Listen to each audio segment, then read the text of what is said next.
Alhamdulillah wassalatu wassalamu ala rasulillah. Kita lanjutkan al-isbah fi bayani manhajis salaf fit tarbiyati wal islah.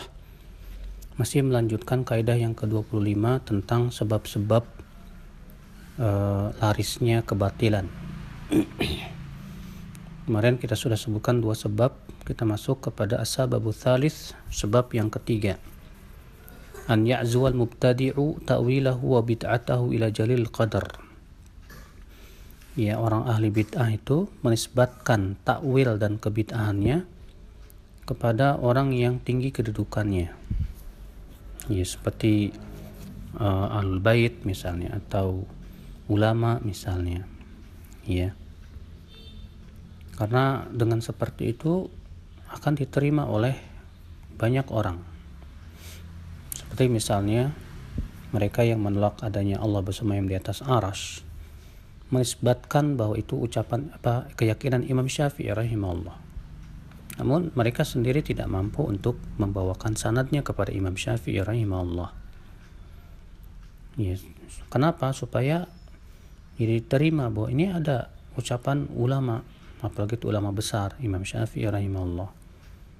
Ya, walaupun dengan tanpa sanad sekalipun, mereka berusaha dengan berbagai macam cara supaya keyakinan mereka tersebut diterima. As-sababur rabi' an yakuna dzalika ta'wil qad qabilahu wa radiyahu mubarrizun fi sina'ati minas sina'at. Sebab yang keempat yaitu takwil atau kebid'ahan mereka itu diterima oleh orang-orang yang terkenal dalam suatu ilmu atau pekerjaan yang sifatnya duniawiyah. Misalnya dia terkenal sebagai profesor yang cerdik, cendekiawan, atau terkenal sebagai seorang dokter, atau seorang ilmuwan yang berhubungan dengan masalah pertanian atau yang lainnya. Supaya apa? Supaya bisa diterima oleh orang-orang awam. Sehingga pada waktu itu mereka bisa melariskan kebatilan mereka dengan cara menisbatkan ucapan tersebut atau diterima oleh salah satu daripada orang-orang yang terkenal tersebut.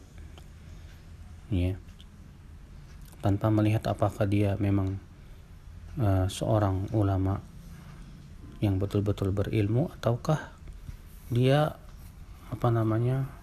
ahli ilmu dunia saja. Yang penting dia terkenal dan diterima oleh masyarakat. Halnya seperti di zaman kita,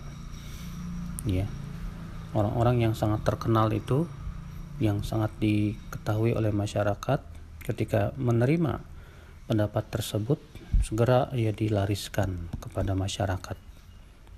Agar apa? Agar diterima oleh orang-orang awam yang lemah keilmuannya. Atau di zaman sekarang dengan cara dibumikan seseorang yang tentunya ilmunya sebetulnya bukan ilmu yang kuat, yang mempunyai ilmu yang kuat, tapi sengaja dibumikan karena pendapat-pendapatnya itu menjadi syubhat buat orang-orang awam yang kurang paham tentang bagaimana memahami din dan dalil. Kemudian sebab yang kelima, as-sababul khamis, al-ighrab 'ala an-nufus bima lam takun 'arifah bihi min al-ma'ani al-gharibah. Yaitu al-ighrab 'ala an-nufus, menjadikan aneh bagi jiwa, bagi orang yang tidak mengenal makna-makna yang aneh. Karena jiwa kita ini suka mencari yang aneh-aneh. Kalau ada sesuatu yang aneh-aneh, biasanya langsung terkenal biasanya. Maka dengan cara seperti ini mereka berusaha untuk melariskan kebatilan menggunakan cara seperti itu. As-sababus sadis, sebab yang keenam, taqdimu muqaddimat qabla ta'wil takunu kal atnab wal autat li fustatihi.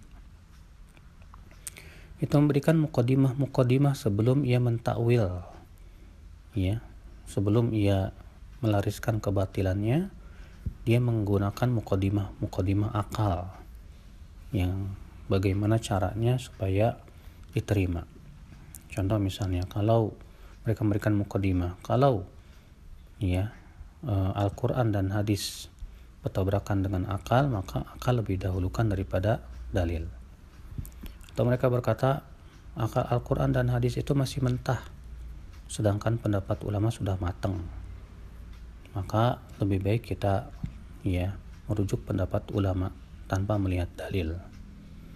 Dan kebatilan-kebatilan yang lain yang merupakan mukadimah yang tujuannya ingin melariskan kebatilan mereka. Na'udzubillah. Nah.